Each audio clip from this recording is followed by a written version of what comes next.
നല്ല പടം ഒരു കുഴപ്പമില്ല. ഫസ്റ്റ് ഹാഫ് ഫുൾ ലാഗായിരുന്നു. അത് കഴിഞ്ഞ് സെക്കൻഡ് ഹാഫ് വന്നപ്പോൾ കുഴപ്പമില്ല.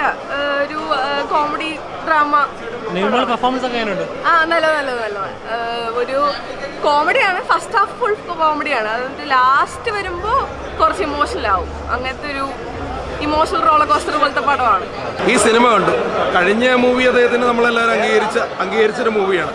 ഈ സിനിമയുടെ പ്രത്യേകത എന്ന് വെച്ച് കഴിഞ്ഞാൽ രാഷ്ട്രീയം തുറന്നു കാണിച്ചിരിക്കുന്ന ഒരു സിനിമയാണ്. രാഷ്ട്രീയക്കാർ മൊത്തമായിട്ട് തുറന്നു കാണിച്ചിരിക്കുന്ന സിനിമയാണ്. ഈ സിനിമയിലൂടെ നമുക്ക് ഒരുപാട് കാര്യങ്ങൾ മനസ്സിലാക്കാൻ പറ്റും. ഒന്ന്, പിന്നെ നിവിൻ പോളി ചെയ്തിരിക്കുന്ന ഒരുപാട് വേഷങ്ങൾ നമ്മൾ കണ്ടാണ്. പക്ഷേ ഈ സിനിമയിലൂടെ ഇദ്ദേഹത്തിന് ഇനിയും നല്ല നല്ല വേഷങ്ങൾ കിട്ടും. പണ്ടൊക്കെ അദ്ദേഹത്തിൻ്റെ സെൻറ്റിമെൻറ്റ്സ് അറിയാലോ, നമുക്ക് അത്ര ഫീൽ ചെയ്യില്ലായിരുന്നു. പക്ഷേ ഇതിൽ സെൻറ്റിമെൻറ്റ്സ് ആണെങ്കിലും സ്റ്റണ്ട് ആണെങ്കിലും കോമഡി ആണെങ്കിലും എല്ലാ രീതിയിലും വർക്കൗട്ട് ചെയ്തു. പിന്നെ സലിംകുമാരേട്ടൻ ഒരു വേഷം ക്യാരക്ടർ ചെയ്തിട്ടുണ്ട്.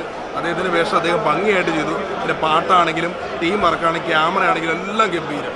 ചില രംഗങ്ങളൊക്കെ നമുക്ക് നല്ല ഫീലിംഗ് കൂടെ പോകും. ആടുജീവിതം പടത്തെ ഓർമ്മപ്പെടുത്തി മരുഭൂമി, പക്ഷെ അതൊന്നും അല്ല, അതൊക്കെ മേലെയാണ് സിനിമ. ഗംഭീര പെർഫോമൻസ് ആണ്. എന്തായാലും പടത്തിന് എല്ലാവിധ ആശംസകളും നേരുന്നു. പിന്നെ ഒരു കാര്യം പ്രത്യേകിച്ച് പറയാം, നമ്മൾ എവിടെ ചെന്നാലും പറയാം നമ്മൾ മലയാളിയാണത്. എവിടെ ചെന്നാലും പറയാം നമ്മൾ മലയാളിയാണ്. മലയാളികൾക്ക് ഒരു അഭിമാനമാണ് സിനിമ. നമ്മൾ മലയാളിയാണെന്ന് പറയാം. മലയാളി നല്ല സിനിമയാണ്.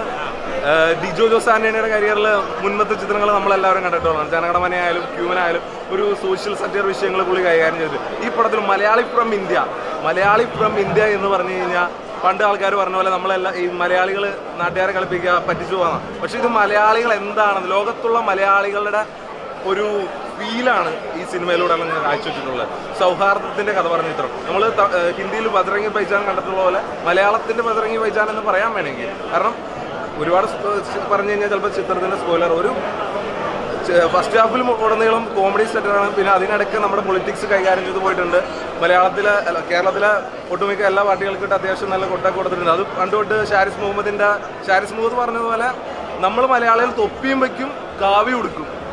നമ്മുടെ സൗഹാർദ്ദത്തിന് വട്ടം നിൽക്കാനായിട്ട് വേറെ ഒരു സംസ്ഥാനവുമില്ല.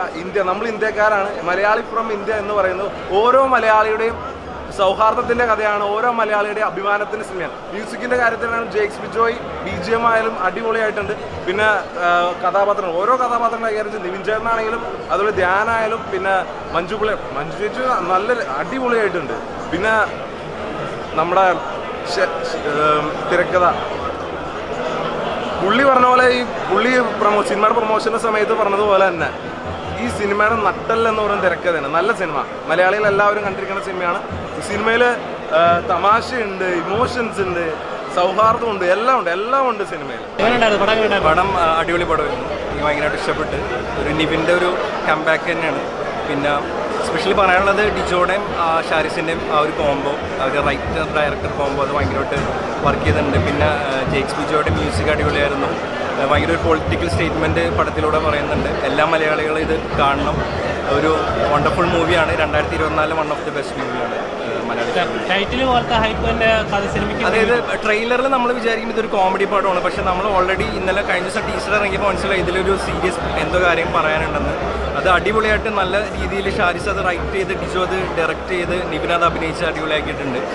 അപ്പം എൻ്റെ ഇതൊരു കോമഡി പടമല്ല, എന്നാൽ അവിടെ എവിടെയെങ്കിലൊക്കെ ആയിട്ട് കോമഡി ആയിട്ട് വന്നൊരു ആദ്യം കോമഡി സ്റ്റാർട്ട് ചെയ്ത് പിന്നെ ഒരു ഇമോഷണൽ ട്രാക്കിലോട്ട് പോയിട്ട് ഒരു നല്ലൊരു സ്റ്റേറ്റ്മെൻറ്റ് പറയുന്ന ഒരു അടിപൊളി മലയാള സിനിമ.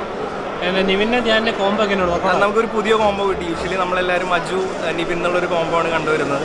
പക്ഷേ മലയാളികൾക്ക് ഒരു പുതിയൊരു കോംബോ കൂടി ഡിജോ ഷാരിസ് കൂട്ടിട്ട് നമുക്ക് തന്നു. ഒരു അടിപൊളി കോംബോ ആയിരുന്നു, നല്ല രീതിയിൽ വർക്കായിട്ടുണ്ട്. പടം വല്ല പ്രതീക്ഷയുണ്ടായിരുന്നു, പക്ഷെ അതിനൊത്ത് അങ്ങോട്ട് എത്തിയിട്ടില്ല പടം. കാരണം സെക്കൻഡ് ഹാഫിലോട്ടായാലും വിചാരിച്ച, കാരണം നമ്മൾ കോമഡി സെക്കൻഡ് അവർ ട്രെയിലർ ഇട്ടപ്പോൾ നമുക്ക് മനസ്സിലായിരുന്നു കുറച്ചും കൂടി സീരിയസ് പടമായിരിക്കുമെന്ന്. പക്ഷേ പിന്നീട് സെക്കൻഡ് ഹാഫിന് ആ ഇമോഷൻ സാധനങ്ങൾ എന്തോരം വർക്കൗട്ട് ആയിട്ടുണ്ടെന്ന് എനിക്കറിയില്ല. കാരണം ബജ്രംഗിയും നമ്മൾ കുറേ ഇങ്ങനത്തെ പാട്രിയോട്ടിസം പടങ്ങൾ നമ്മൾ കാണുന്നുണ്ട്. അപ്പോൾ അത് എത്ര വർക്കായിട്ടെന്ന് അറിയില്ല. എന്തായാലും കുഴപ്പമില്ല. അത് കൊള്ളായിരുന്നു. അത് കീപ്പ് അപ്പ് ചെയ്യാൻ പറ്റിയിട്ടില്ല സെക്കൻഡ് ഹാഫിലോട്ട്. കാരണം സെക്കൻഡ് ഹാഫിൽ വന്നപ്പോഴേക്ക് അവരുടെ ആ ഇത് മാറി, വേറൊരു സ്ഥലത്തോട്ടും വേറൊരു ഇതായി മാറി. അപ്പോഴേക്കും ആ വന്ന പേസിൽ നിന്ന് പടം ചെറുതായിട്ട് മാറിയിട്ടുണ്ട്. അടിപൊളിയായിരുന്നു. ഇഷ്ടപ്പെട്ടോ? എനിക്ക് ഇഷ്ടപ്പെട്ടു. നിവിൻ്റെ പെർഫോമൻസ് എങ്ങനെയായിരുന്നു? അടിപൊളിയായിരുന്നു. പന്ന കോമഡി ആയിരുന്നു. നിവിൻ്റെ ധ്യാനിൻ്റെ കോംബോ എങ്ങനെയുണ്ട്? നിവിന്റെ ധ്യാനിന്റെ കോംബോ.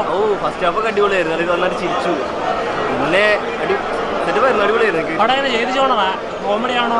ആ കോമഡിയാണ്, പിന്നെ അതിനകത്ത് സീരിയസ് ഉണ്ട് അടിപൊളിയായിട്ട്.